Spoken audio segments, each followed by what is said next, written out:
नमस्कार। हाल फिलहाल में आप सबका स्वागत है। मैं हूं जयशंकर गुप्त। इस बार हम बात करेंगे पीएम यानी प्रधानमंत्री मटेरियल के बारे में। इन दिनों बिहार की राजनीति में पीएम मटेरियल को लेकर बहुत चर्चा हो रही है। बिहार में सबसे अधिक समय तक मुख्यमंत्री बने रहने का रिकॉर्ड बनाने वाले नीतीश कुमार को उनकी पार्टी के लोग एक अरसे से पीएम मटेरियल मानते और बताते रहे हैं। लेकिन इस बार जब 29 अगस्त को जनता दल यू की राष्ट्रीय परिषद ने इस आशय का एक राजनीतिक प्रस्ताव भी पास कर दिया तो बात में गंभीरता नजर आने लगी है। यह बात और है कि अभी भी प्रधानमंत्री पद के लिए कोई रिक्ति नज़र नहीं आ रही है दूर दूर तक। मतलब चुनाव जो है वो 2024 में होने वाला है, लोकसभा का चुनाव। लेकिन जाहिरा तौर पर नीतीश कुमार भी इससे इनकार ही कर रहे हैं। पहले भी इनकार करते रहे, इस बार तो उन्होंने यही कहा है कि वह इन बातों पर ध्यान ही नहीं देते हैं। पार्टी में लोग इस तरह की बातें करते रहते हैं।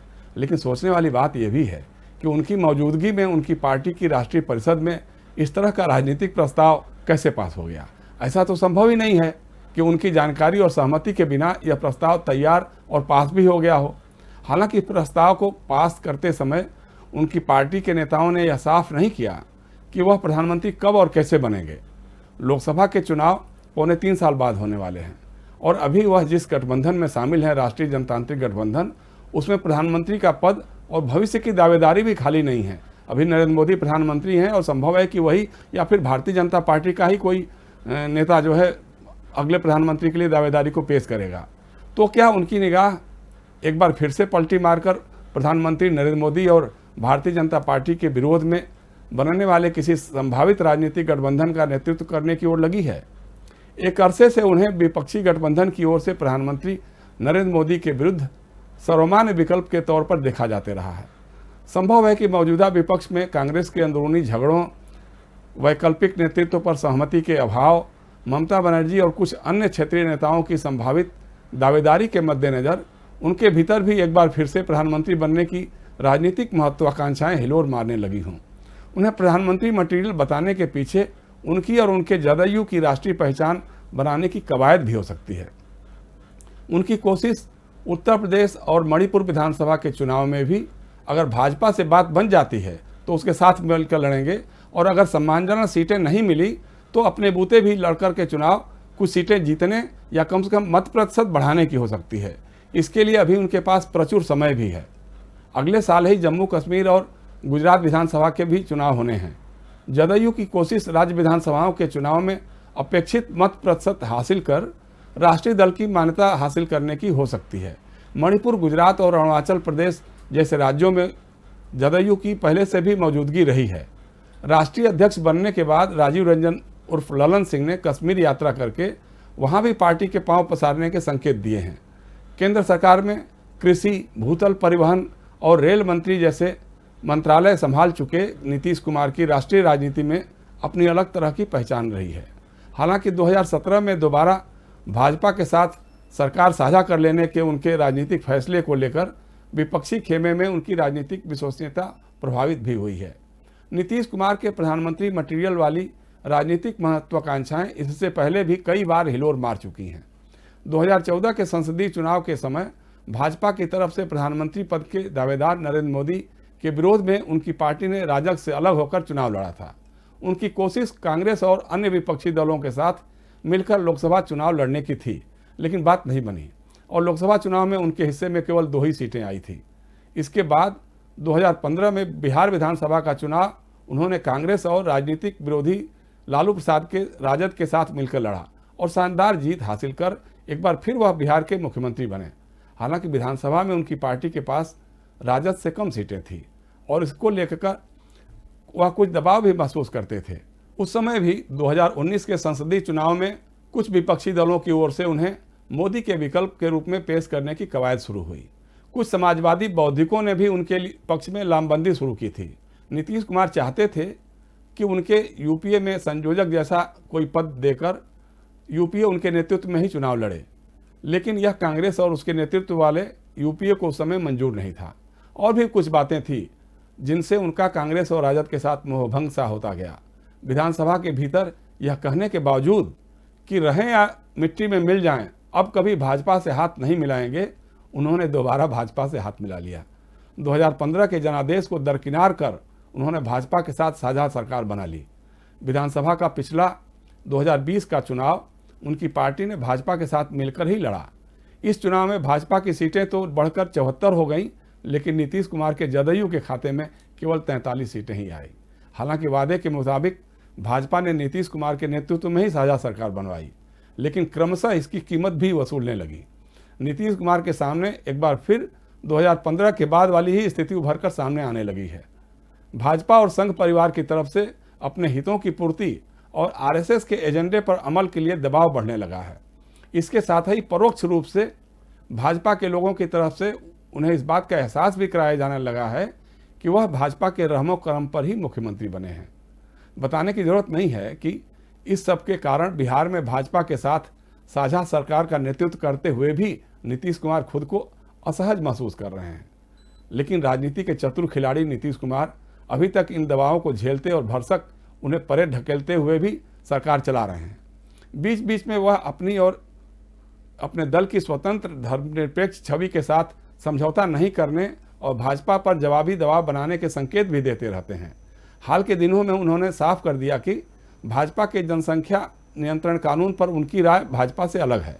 इसी तरह से पेगासस जासूसी प्रकरण की जांच कराए जाने की मांग विपक्ष के सुर में सुर मिलाकर के उन्होंने की।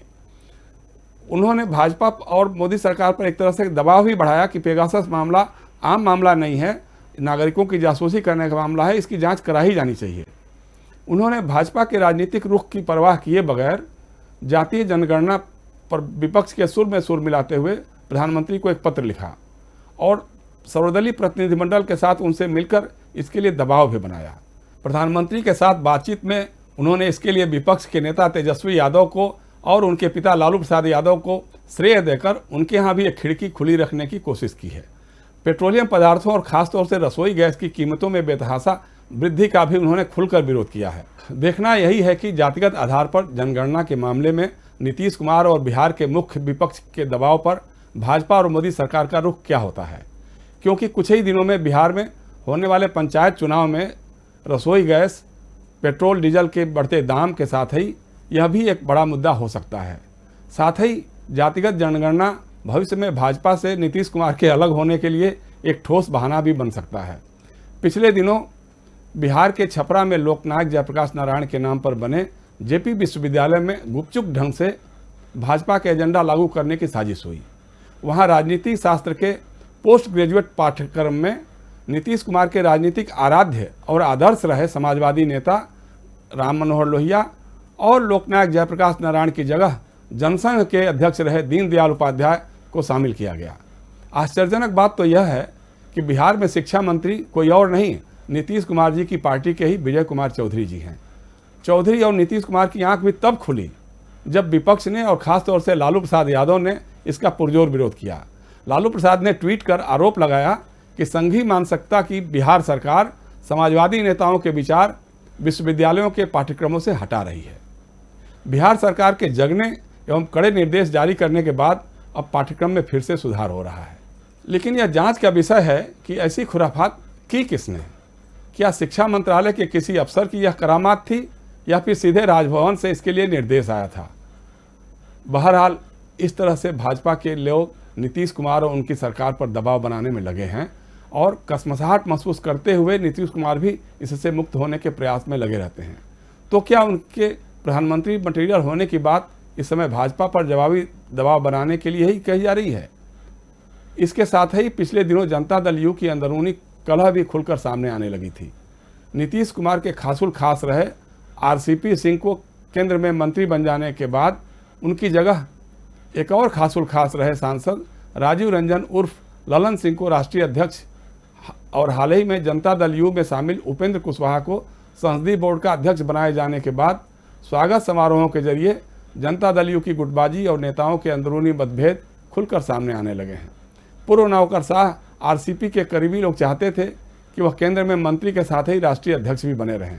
वहीं आरसीपी सिंह के विरोधियों का कहना था कि मंत्री बनने के बाद से उनका भाजपा के प्रति कुछ झुकाव ज़्यादा ही बढ़ गया है। जातीय जनगणना पर पार्टी के अधिकृत राय से अलग वह भाजपा की भाषा बोल रहे थे। राष्ट्रीय अध्यक्ष रहते खुद मंत्री बन जाने के मामले पर वह कह रहे हैं कि ऐसा उन्होंने नीतीश कुमार के कहने पर ही किया।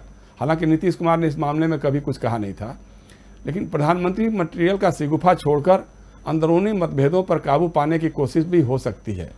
अब सभी नेता एक स्वर से नीतीश कुमार को पीएम मटेरियल बताने के काम में जुट गए हैं। कुल मिलाकर नीतीश कुमार के पीएम मटेरियल होने का खेल जारी है।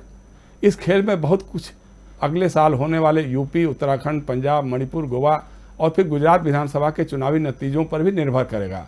अगर इन चुनावों में भाजपा की हालत कमज़ोर होती है और विपक्ष थोड़ा मजबूत उभर करके आता है तो जाहिर सी बात है कि नीतीश कुमार का पीएम मटेरियल वाला स्वर कुछ और तेज होगा।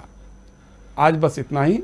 अगली बार फिर अपने हाल फिलहाल के साथ मिलेंगे किसी और ज्वलंत विषय पर अपने बेबाक और गंभीर विवेचन के साथ। और हाँ, अगर मेरे वीडियो पसंद आते हों तो कृपया कर लाइक और शेयर का बटन अवश्य दबाएं।